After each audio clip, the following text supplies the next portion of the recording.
Disturb our sleep at midnight. Could Pharaoh Amenhotep not tell his dream to the dream interpreters in the morning? Call a few dream interpreters and bring them to the palace after us, and make it quick.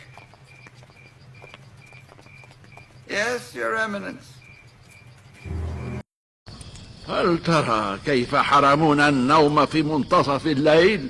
ألم يكن حريا من حوتب انتظار الصباح ليقص رؤياه على المعبرين؟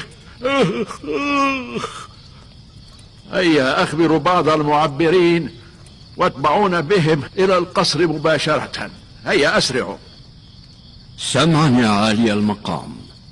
شفتي شلون هذا من حوتب الشاخط ب3 بالليل يقول تعالوا فسروا الحلم مالتي؟ والله راح يكفرونا بآمون. شناي والله